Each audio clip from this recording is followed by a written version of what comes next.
ñu daal di dem fi nga xam ni moom moo di ci beneen kii kan la dama leen di wan image gars yi xam nañ kan la di Boy Jaxaaw kii kan la non kii xamu leen kan la ngemb rek laa leen wan ngeen bëgg xam kan la fi mu nekk nii man maay numéro 1 maanaam maa topp ci Modou Lo Bour Sine Laye Pythagore.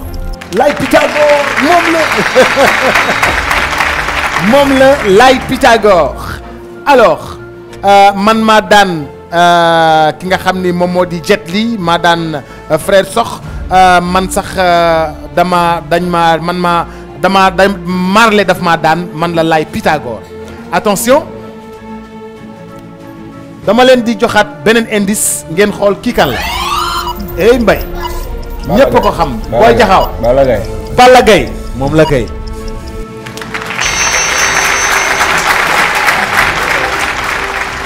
mais Balla Gaye fu mu jëlee karaw gi Playboy la. ah Playboy la Boy Jaxaaw ne na Balla Gaye Playboy la chéri buri de attention Maawo ñu dem Mbaye Boy Jaxaaw sa yaram tàng na kii kan la L'an 2000. ah L'an 2000. l'an 2000 la kay foo xamee ni l'an 2000 la ndeysaan man maay tête de file bu écurie Zap maa ngi bàyyi ko Bawol te man mii sax nekkoon naa équipe nationale de lutte man la l'an 2000 daf may fàttali booy l'an 2000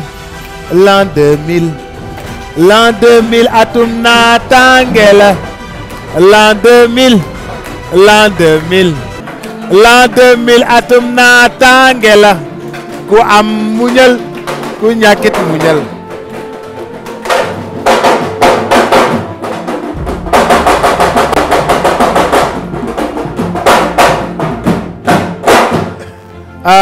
benn waykat bu tuddoon Pacheco bu doon yore benn mbiib moom moo wayoon copine ndeysaan mi ngi dëkkoon soxnaam mi ngi dëkkoon Médina rue 15 angle 6 entre 6 et 8 gannaaw l'an 2000 alors dañuy dem ci beneen kii kan la ma xool ndax di ngeen ko xàmmee yéey di ngeen yàq yëf yi da ngeen bësandoo ki tàkk Bour Sine yow yaay tàkkale Bour Sine kii kan la yaaw jàll la kay ñoom kat dañuy naan man maay tàccu leen yaaw jàll suñu xarit la gars yi dañuy wax naan man maay le guignol de l'arène man maa ngi bokk écurie Pikine mbooloo te su may fecc damay fecc pacanga comme gris man la kan man la yaawu jaal ñu daal di ñëw ci bi ci topp kii si ma karawaat la sol de kii kan la kéwal kii kan la est-ce que du marocain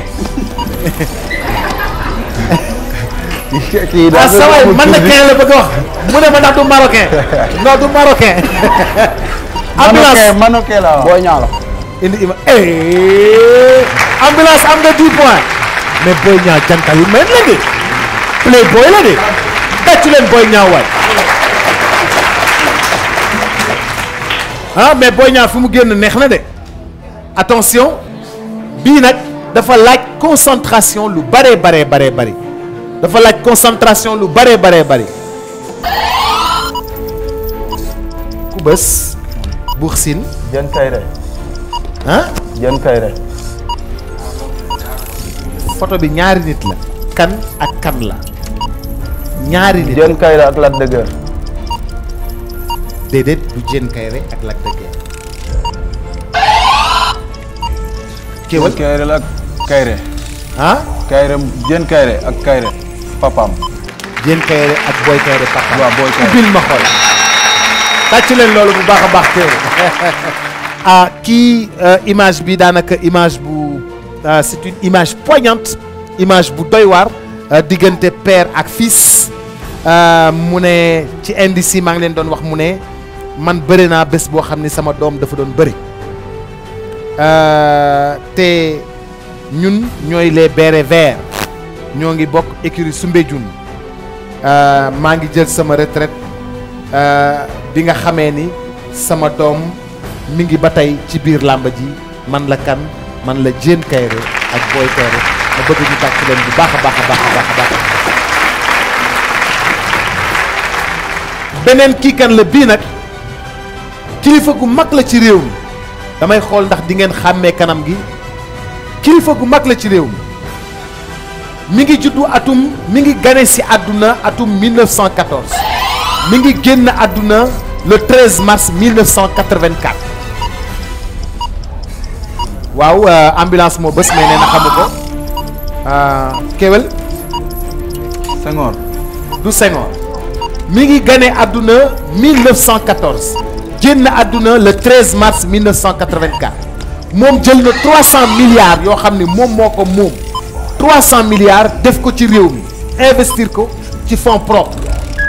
Songane Kébé déedéet moom patrimoine national la ah. Souley Diamé. moom patrimoine national. Aline Sow. déedéet le public waaw joxal ma kilifa gi investir na 300 milliards ci réew mi kilifa gi yegsil sur fonds propres lebul banque de sur fonds propres salaamaaleykum sang bi maa ngi lay nuyu. salaam tur bi naka la. Thierno Ndiaye président CDG lutte bu Thiès. maa ngi lay nuyu bu baax naka waa Thiès. yaa nga fa rek. mbaa yaa ngi ci jàmm. ñu ngi sant bu baax. aéroport international bu bees bi ci région de Thiès la bokk. bien sûr. mais AIBD. da ngeen koy xëccoog Dakar. ah non kooku ñoo ko moom. Thiès waa Thiès ñoo moom aéroport Thiès ko moom. Sénégal Thiès ak Sénégal. kon Dakar si la bokk. kon daal gars yi dañuy wax ni wàcc aéroport dem directement Thiès. waaw dugg wàcc Sénégal aéroport dem directement Mbour. waaw wàcc aéroport dem directement Touba. très bien. wàcc aéroport dëpp ñëw Dakar. bien kon Thiès a. tàcc leen loolu bu baax a baax a baax. kii kan la moom. waaw kii de su ma juumul defe naa ni Babacar Kébé di Ndiouga. tàccu leen loolu bu baax a baax. merci. El Hadji Babacar Kébé di Ndiouga. noo ko xàmmee ak loo xam ci moom. comme ni nga wax rek patrimoine national la. ndeysaan. un grand investisseur.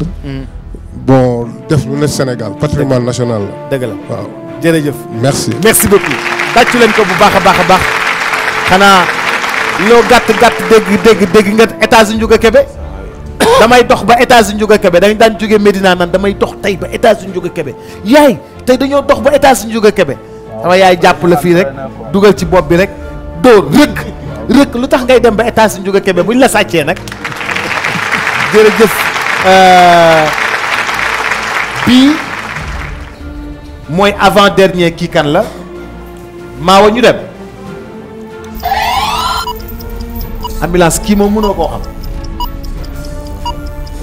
kii mënoo koo xam mu ne man maa ngi juddoo Ndakaaru je suis dans le coma depuis 35 ans maa ngi juddoo Ndakaaru je suis dans le coma depuis 35 ans sama soxna ñu ngi koy wax Bernadette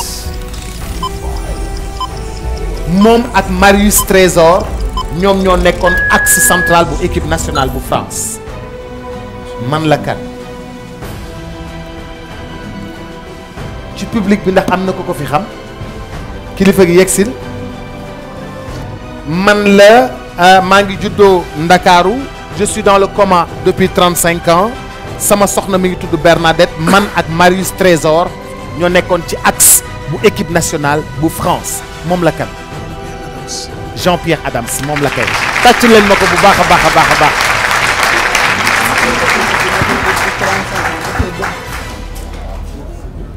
waaw Boubacar sama turandoo la ñoo ngi ñaan yàlla mu jug te yàlla na jug te xàmmee waaw attention Jean-Pierre Adams ñu dem ci kii kan la bu mujj kéwal kii kan la acca ma dem Boursine kii kan la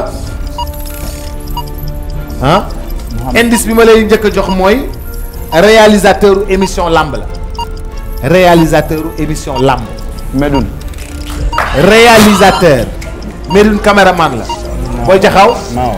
est-ce que du Mao. est-ce que du Mao. Mao Cissé moom la kay allez 80 attention jëlal muy micro bi Moustapha li ci des bareetul ku gën a gaaw rek la 50 ci ambulance 80 ci booy jaxaaw 80 ci booy siin kéwél moom tamit 50 80 ñaari témboo fi am 50 80 ñaari ñu témboo nag foog ñu atte leen moom. waaw noo ko gisee. Le suspense jusqu'au bout. Suspense jusqu'au bout. Ouais. bii nag moo leen di tàggale attention bu fekkee ni pare ngeen ñu dem Mao en 2001 kan moo nekkoon roi des arènes. 2001 kan moo nekkoon roi des arènes. Manga 2 ah Manga. 2001 non fekk na mu daan Manga kan moo nekkoon roi des arènes xaaral kii mooy tàkkale xaaral. Yékini. ah Yékini. déedéet 2001 non yow kii Kewel vas-y. Tyson. Mohamed Ndao Tyson moo nekkoon roi des arènes en 1995 kan moo nekkoon roi des arènes Boy Jaxaaw yaay tàkkale. Manga 2. Manga 2 moom la kan moom slogan bi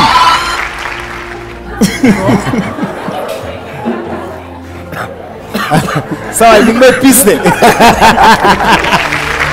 Bour Sine mi ngi may piis attention kan moom slogan bi j'attaque je cogne et je gagne.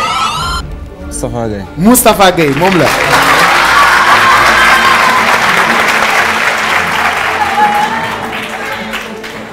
ban cri de guerre mooy cri de guerre u Eumeu Sène Kewel. Ban. cri de guerre mooy cri de guerre u Eumeu Sène. Cri de guerre. waaw boo ko xamul kan mooy ñëw. waaw Bour Sine. Tay Shinga.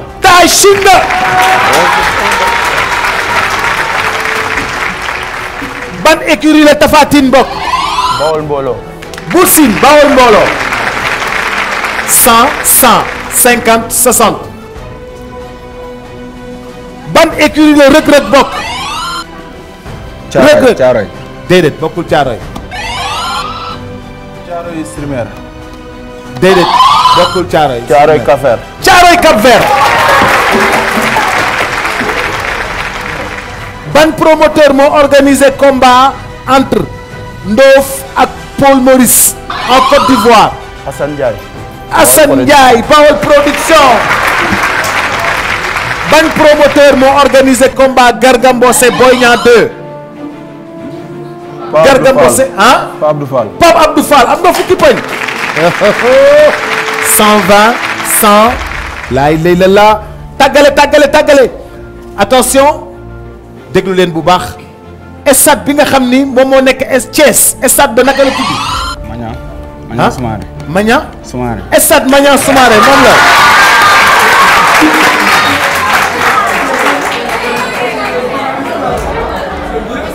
stade Léopold Sédar Senghor naka la tuddoon.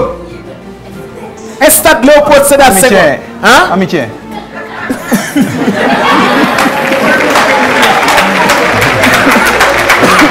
non déglu leen bu baax. Kewel. stade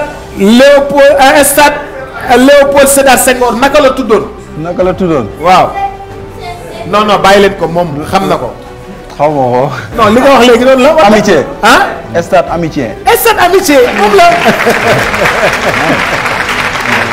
ban présentateur mooy présenter benn émission de lutte phare sur la télévision Futur Média chaque dimanche.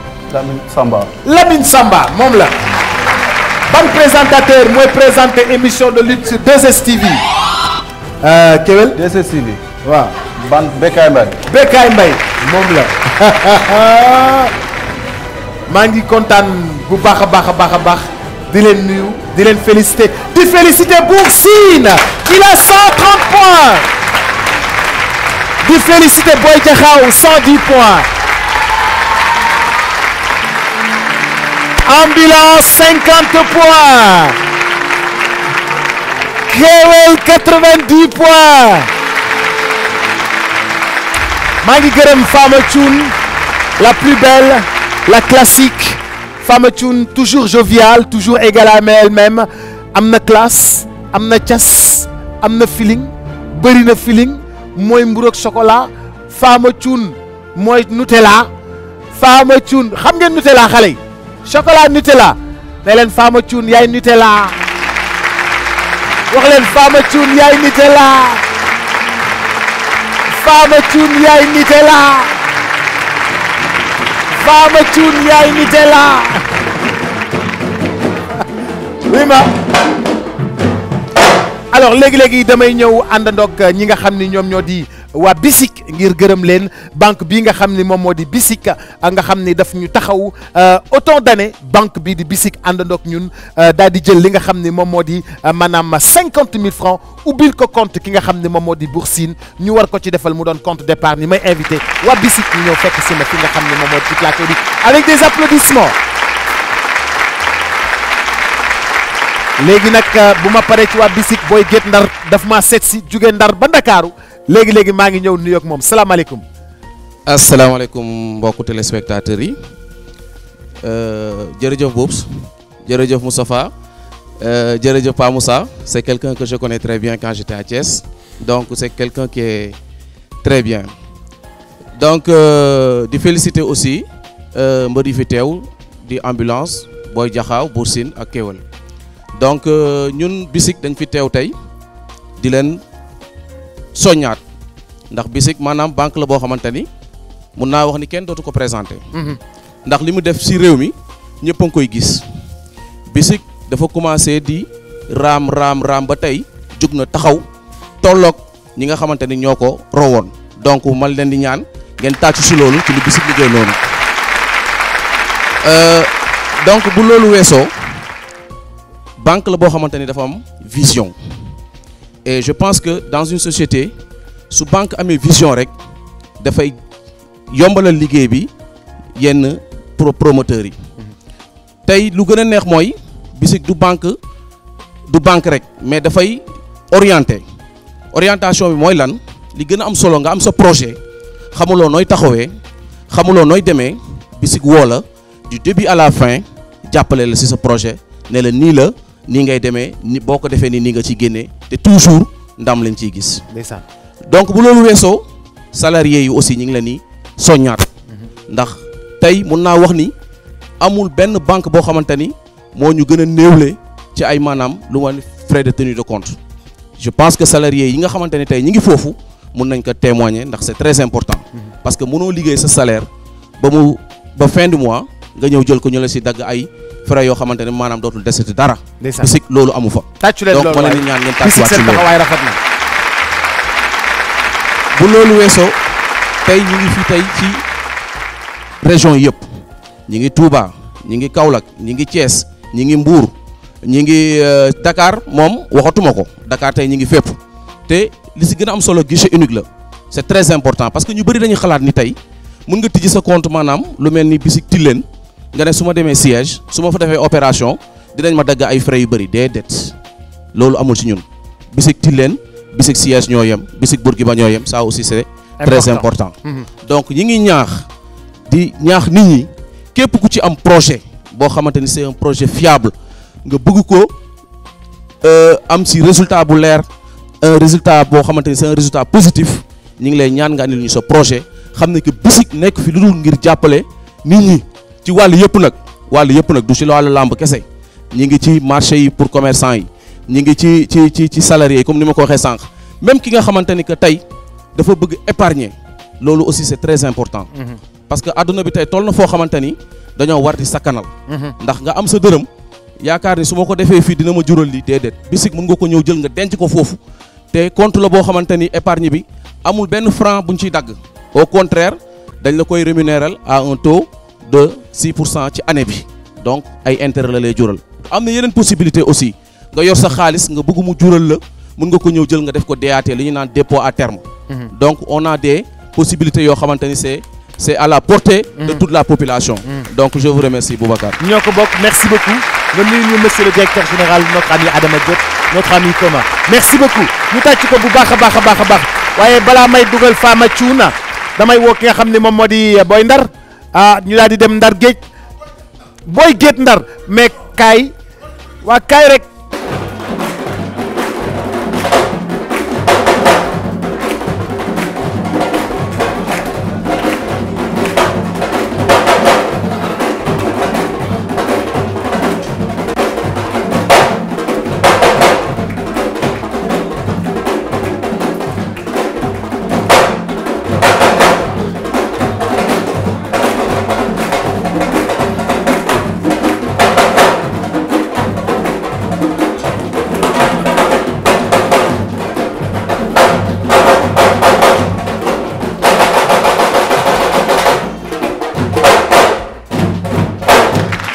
maa ngi lay nuyu.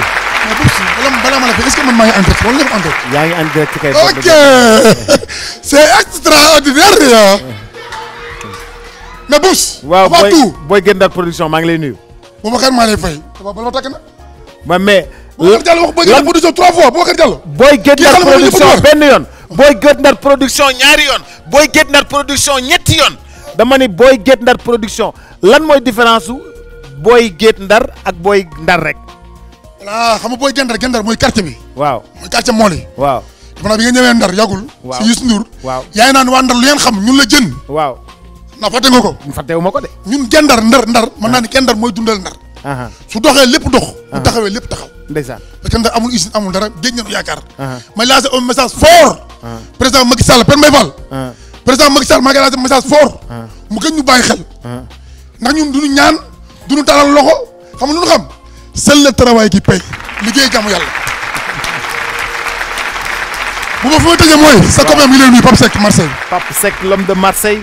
Bataraka Only mi ngi lay nuyu. waaw grand Only. maa ngi nuyu sa copain El Hadj Assane Gueye. waaw sànqara dégg naa bi nga naan soo xëyee liggéeyoo defoo dara da ngay jël sa kurus jàpp sa njaamur. dëgg la loolu mooy baax. dëgg la ndax ku nekk war nga bàyyi xel allah salaahu bi akimin akimin. ak yow ma tub la saraayiru fa maa lahu min xuwwati wala nasir. kooku nit ñi na nga bàyyi xel. noonu na nit ñi nangu di cër yàlla moo ko am maye. Père Mbaye Fall non kii c'est extraordinaire. mais buuba ku la toppal non mbay non foog nit ñi nangu parce que waa maa bi nga xamante ne rab bi nga fa addis yàlla boobu su ma leen xéewalee na nga waxtaane après waxaat ni man lam yaskuru naasa lam yaskuru laa ku sant yi doo sant yàlla du nuyu ki ma solal lii Mor Dior borom yaraax ma koy bëgg bu baax borom yaraax du nuyu waa Guet Ndar yëpp la bëgg stade moo demoon la samedi nit ñëpp génn Guet Ndar bu kenn des stade bi fees maa ngi woo mariér fatanaka maa ngi woo mariér yi ñu ngi fallu faal sa xarit maa ngi woo ma marsa Ndar marsa Soor Pikine gannaaw raay maa ngi gërëm Xalil Diop borom Waalo waaye Youssou Ndour moo mën a way Boubacar ak maam bu soog am sa teg ñooñu Amadou Thiam Fatou Sey mooy seen bay yaay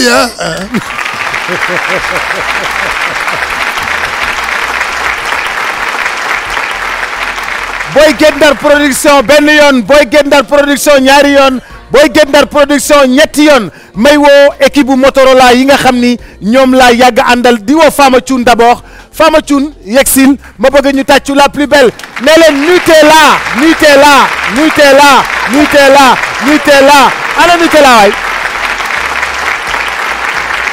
Nutella Nutella Nutella Nutella Nutella Nutella yegsil xale yi de la tuddee Nutella du man de doonuma ci dara xale yi de ñoo la tuddee Nutella. yow mii la xale yi nee nañu yow yaay Nutella Nutella noo def. maa ngi fi. Nutella dama bëggoon nga woo Motorola. tout de suite Boubacar alors waa Bisik moom wax dëgg fa yàlla xam nga dañ ñuy jàppale ñun ci biir kër yi dañ ñuy jàppale bu baax ci transaction yi. dëgg la amuñu seen fay ñu ngi ci 14 pays d'Afrique Sénégal moom dañ ko lëmbee Dakar ba Ziguinchor fépp la ñu nekk fépp la ñu am agence doxantu leen fa parce que c'est la meilleure banque au Sénégal et en Afrique merci Bisik. kii nga xam ni moom moo di Boursine. waaw dañ koy ubbil compte. waaw defal ko ci 50 000 francs. defal ko ci xaalis semaine bu jot. waa Bisik may ñu 50 000 francs xanaa xam nga. neex na ñu jël ko jox ko suñu champion. neex na neewoo dama koy jël neewoo Tafa da koy jël moom neewu da koy jël man neewu ma da koy jël dañ koy jox champion. dañ koy jox champion yi neex na ñoo ngi kontaan ci loolu. kontaan Bisik gàcce ngalaama. waa Motorola yegg si leen tàccul ma leen bu baax. téléphone de l'année. téléphone de l'année waa Motorola. xam nga xale Motorola nag dañoo mën a sañ. waaw tamit macha allah seen jub baax déggal li maa ngi leen di nuyu alors mën nga présenter wu. présenter ñi nga àndal. Boubacar maa ngi lay nuyu. maa ngi lay fay. di nuyu public bi di nuyu téléspectateurs yi maa ngi ànd ak sama collègue Mariama Sagna ak sama dealer El Hadj Dia. yéen seen place fan la nekk. suñu place mi ngi nekk Rufisque rond-point HLM KMC. KMC bu Rufisque. alors waa KMC Rufisque naka ngeen def. waaw ak El Hadj. waaw ñu ngi leen nuyu bu baax. ñu ngi leen di fay. ñun la waa KMC Rufisque am nañ KMC Kër Massar am nañ KMC Rufisque. waaw dañuy liggéey ak Motorola. liggéey bu rafet. yéenay distribuer Motorola boo dugg see ba HLM Rufisque si rond point bi. ci rond point stade bi bi si wet boutique bu rafet bi nekk sama ndeyjoor. bu ma bëggee jàdd gauche dem bi HLM Tëngéej. nga jàdd droite ngay def. droite laay def droite moo nekk ci rond point moo nekk sama droite ci rond point bi. boo demee Kër Massar muy nekk ci arrêt 52 bi. arrêt 52 arrêt 52 bi. Motorola dëgër na kontaan na ñuy gërëm waa Motorola lépp vraiment ñun bañ commencé ñoom depuis Motorola moo def lu kenn mosul def. bañ commencé liggéey ñoom 3 Motorola la ñuy jox. dajale nañu hôtel ba man ak yow. fekk na la dëgg la 50 dealer lañ de kenn ku ne jox la Motorola bu. 50 teral nañ leen ñu ci am si benn ki jaay téléphone Motorola. dëgg la maa ngi gërëm waa KMC maa ngi gërëm équipe bi yëpp maa ngi gërëm sama rakk yu fa ne yëpp. bi mooy ban Moto C. bii mooy Moto C 3G bi. dafay non seulement que dafay jël 4G. ba pare connexion bi gaaw na. de kii la. double plus la. double plus la ba pare dafa am flash devant ak derrière. ba pare am nañ aussi différents modèles. non seulement que seen batterie dafay yàgg da ngay toog 2 jours doo ko chargé. loolu ñu arrangé nag. 2 jours doo chargé 2 jours doo chargé. Motorola rek moo ko fi def Sénégal moom kese la sax. merci beaucoup bii doxal nga jox ko ki nga xam ni moom moo jël deuxième ñu koy wax Boy Jaxaw ñu koy félicité bu baax a baax a baax Boy Jaxaw ñoo ngi lay félicité sa Motorola ngi noonu ñu tàcc ko bu baax ban Motorola nga ñuy présenté yow. Boubacar man maa ngi leen di présenté E4 plus. moom moo am 16 Go de mémoire ak RAM 3. En fait ici au Sénégal mën naa ne ñun ñëpp suñu premier téléphone Motorola la. personnellement bi ma amee sama certificat sama benn tonton daf ma mayoon téléphone Motorola. léegi dama ko doon nëbb sama sœur de ce fait mënu ma woon charger chaque jour mais su ma charger sama téléphone dina def 4 jours balaa muy décharger.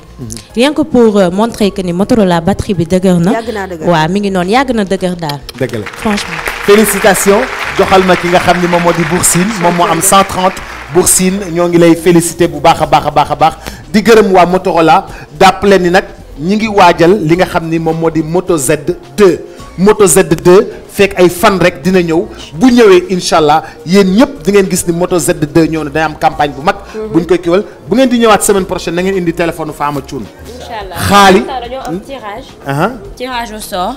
da ngay gagné ay bons. képp koo xam ni jënd nga Motorola téléphone Motorola da ngay am bon d'achat.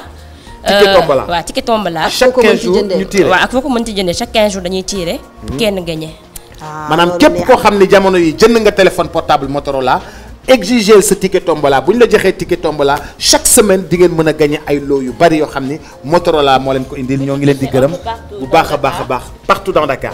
merci beaucoup merci beaucoup équipe bu Motorola Fama Thioune dafa mel ni da nga àndandoog ñi nga xam ni ñoom ñoo di diwlin J'adore. huile J'adore mooy ki nga xamante nag mooy sama partenaire si biir waañ bi.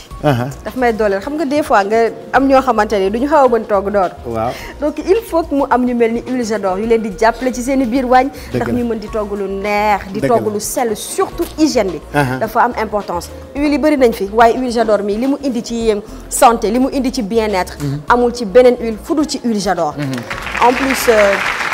ñu ko tàmm dara huile de tournesol la moom lañ ko defaree di huile bu nga xamante ni yaa ngi gis ni nga ciy seetoo sa bopp yaa ngi gis ni mu sellee yaa ngi gis ni mu wóoree ñun noonu lañ ko tàmmoo ñun jeeg yi ci si suñu biir waañ utiliser leen ko doo leen ko rëccu leer na sell na te wóor na c'est de la qualité et puis am na ci format yëpp waaw bu la yaay tànn sa bu la neex sa bu la neex 1 litre baa ngi ne wala baa ngi nii la toute petite famille yaay tànn sa bu la neex merci beaucoup di woo ñooñu nga xam ni ñoom ñoo di waa Sakanal magasin ñu daal di ñuy rejoindre ci plateau ma bëgg ñu tàcc waa Sakanal magasin bu baax a baax a baax a baax a baax Sakanal magasin alors benn concept la boo xam ni bu original léegi-léegi di ngeen ko dégg mu ñëw présenter li nga xam ni moom moo di Sakanal magasin di kontaan ci waa Sakanal magasin bu baax a baax a baax asalaamaaleykum ñoo ngi lay nuyu waaleykum salaam bismillah ñu ngi lay fay Boubacar waaw attention merci voilà ñu ngi lay fay Boubacar ñu ngi nuyu public bi ñu fi teew ñëpp di nuyu champion sama xarit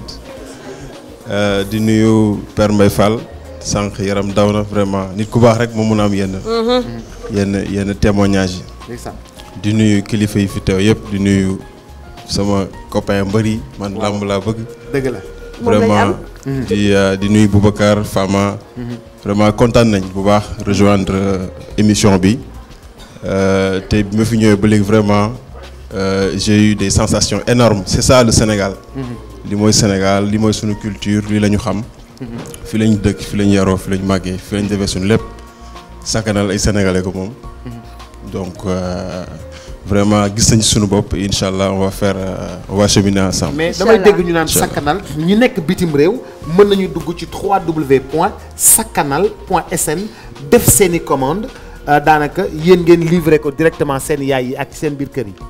waaw loolu mooy volet e-commerce Sakanal magasin. donc dafa nekk Sodida benn showroom bu mag plus de 2000 mètres carrés produits yi ngeen di soxla yëpp seen kër mi ngi fa. Donc plateforme c'est ouvert à travers le monde donc comme li ko Boubacar waxee donc sur www.sakanal.sn da ngay mel ni ku nekk marché tiim sa ordinateur. nga def sa commande yaay xool li nga bëgg bu dee géej gi sax wala yéet wala choupame wala lu mu mënti doon mi ngi ci biir plateforme bi. Il y a plus de 5000 articles référencés sur le site donc ak prix yi fa nekk boo commandé nga valider sa commande nga fay sa par carte bancaire Visa wala Mastercard. Automatiquement ñun dañuy jot commande bi ñu woo la téléphone nga confirmer ñu jël ko yóbbul la ko ba fa nga bëgg ñu livrer la ko partout à travers le Sénégal. Magnifique. Merci beaucoup. jërëjëf ñoom ñoo ñu may bon réduction boo demee jënd fa saaku ceeb bu jar 100000 je donne un exemple comme ça boo fa jëndee lu jar 100000 dañ la ci wàññil 20% boo yóbboo kayit gi yow tamit boo yóbboo kayit gi dañ la wàññil 20%. yow tamit boo yóbboo kayit gi sa canal magasin dañ la woo 20% seen numéro téléphone a ngi ci suuf 33 869 39 09 33 869 39 09. ñu ngi Solida. lo 38 boo duggee biir Solida rek bu la ci sa canal. merci beaucoup allez. merci ku bëgg participer ci émission bi da ngay woote ci 70 455 17 28 70 455 17 28. merci beaucoup ñoo ngi lay gërëm bu baax a baax Nutella amuloo morom. Nutella Seck amuloo morom. Nutella Seck Thioune amuloo morom. di gërëm bu baax a baax ki nga xam ne moom moo di Père Mbaye Fall. di gërëm bu baax a baax Moustapha Gueye ñoo ngi kontaan. maa ngi gërëm tam di kontaan merci beaucoup. di gërëm bu baax a baax monsieur Cissé di gërëm ñi nga xam ne ñoom nga àndal. waaw ñun ñoo gën a kontaan di nuyu waa Thiès yëpp parce que délégation bu rëy ni ñu àndal tey. dëgg la préfet ba bëggoon na ñëw. dëgg la le président du CRG bëggoon na ñëw. dëgg la l'inspectrice régionale vraiment une forte délégation la ñu bëggoon indi. mais ñu kontaan waa Thiès yëpp kontaan nañ ci émission bi et on est derrière à fond. merci beaucoup di gërëm bu baax a baax ambulance merci beaucoup merci Boy Diakhao merci Boursine merci Xewal Kewal merci beaucoup waa Thiès maa ngi leen di gërëm bu baax a baax di leen sant merci beaucoup Fama Thioune ça a été un plaisir tu peux pas imaginer rendez-vous est pris la semaine prochaine. Inch'Allah. Alors j'en profite Boubacar pour remercier juste Victoria Beauty qui se trouve à Wakam dit franchement une excellente coiffeuse. Alors numéro téléphone écritel bi di ngeen ko mën a am mais dafa am benn sponsor bu baax boo xamante ne dafa bëgg a ñëw semaine prochaine moom nag mu ngi tudd Cheikh Mbacké Kébé. moom moo fi représenté li nga xamante ne moom mooy marque Aztec. Aztec Technology Aztec Technology. Yes. From American. Yes. Right. Alors ñoom la fi représenté muy Aztec di Cheikh Mbacké moom nag dañ koy daal di woo ci l'œil du tigre bi mu gis ci boppam parce que li muy jaay muy meilleur produit du ñu tànn sponsor au hasard dañuy tànn ñi nga xamante ne ñoo yor produit yi gën ci réew mi te Aztec Technologie ñëpp xam nañ ko ñëpp xam nañ lu baax li nga xamante ni moom lay jaay donc mu ngi nekkee foofu ci Lamine Gueye bi alors dañ koy woo ci l'œil du tigre bu ñëwee ñu gën a yaatal produit yi gën leen wax li nga xamante ni moom lay jaay donc di remercier bu baax ki nga xamante ni moom mooy Cheikh Mbacké Kébé di remercier nag ADM Salam ki nga xamante ni moom mooy Djili Thiam ñooñu ñoom ñooy suñu partenaires yi nga xamante ni bientôt incha allah dinañ mën a intégrer l'œil du tigre. doy na waar.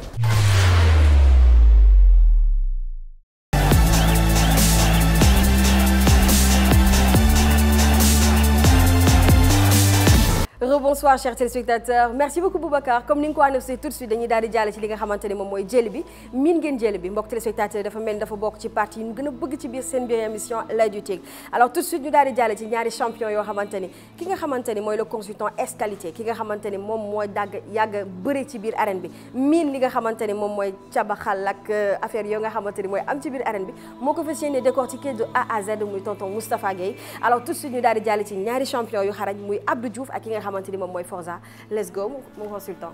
mbokk téléspectateurs yi Forza bu écurie Fass seen wàllu ndeyjoor jiital tànku càmmoñam xaaj ci nag li naan nen pour toj ko Abdou Diouf bu écurie Waalo seen wàllu càmmoñ jiital tànku ndeyjooram moom yor nag gàllaaj bi nga xam ne daf ko war a ràngoo donc ñaari mbër yi ñoom ñaar ku ci nekk yaa ngi armé li nga xamante ne moom lañ leen tegtal pour nga def ko ci làmb ji balaa ngay bëri ok vamos maa ñu dem Abdou Diouf ràngoo na Forza toj na attaqué ko tout de suite voilà.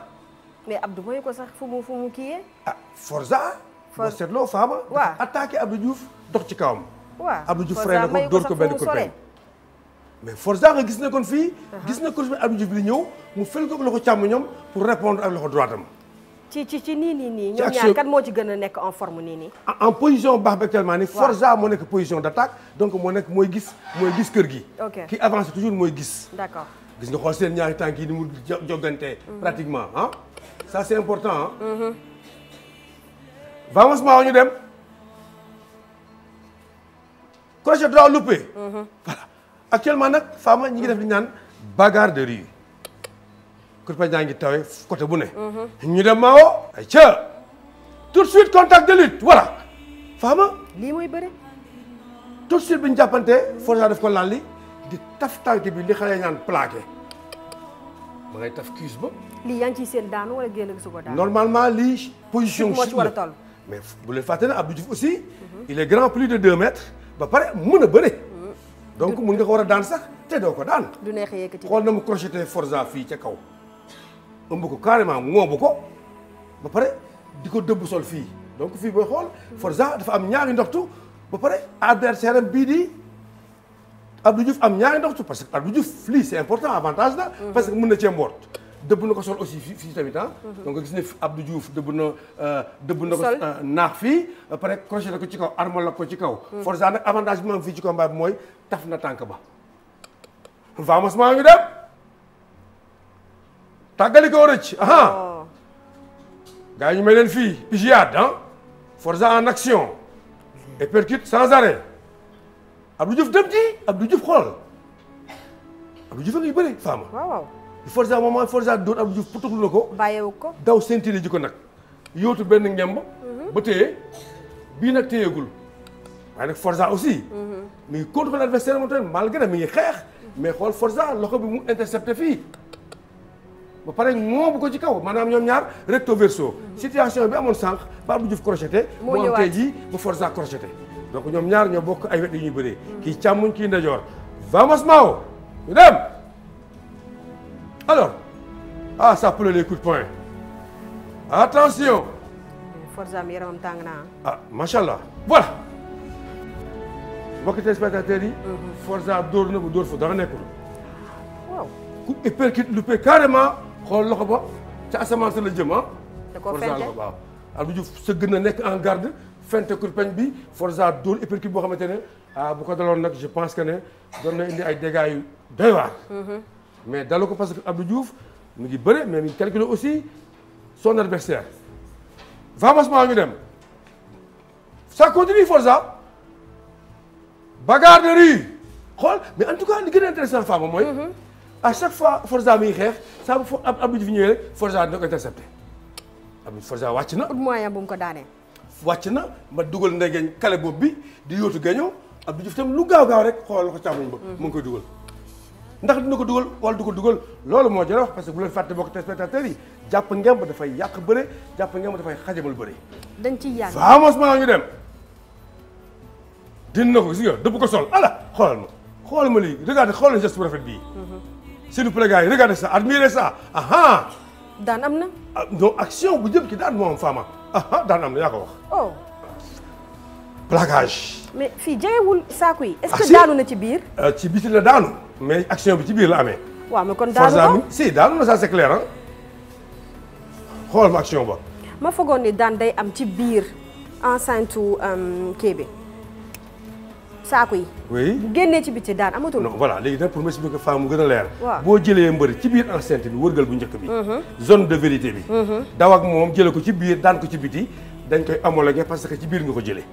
waaye nag boo jegee zone de sécurité bi. daan ko ci gannaaw deuxième sac ya dañ koy annulé parce que yaa ngi ko daan ca zone illimite boo nga xamante ne kenn du fa daan kenn. d'accord donc Forza mi ngi jëlee adversaire bi ci biir géew bi daan ko ci biir kaw saako yi boo ko naan pratiquement. bee passé loxo càmmoñ la ko dëbboon laale ko mu bañ di passé mu dëbb ko loxo ndeyjoor laale ko mu accepté taf ko. mbokk téléspectateurs yi. Forza le grand champion de Fass nii la daanee Abdou Diouf bu Waalo jël bu set wecc bu amul benn werante.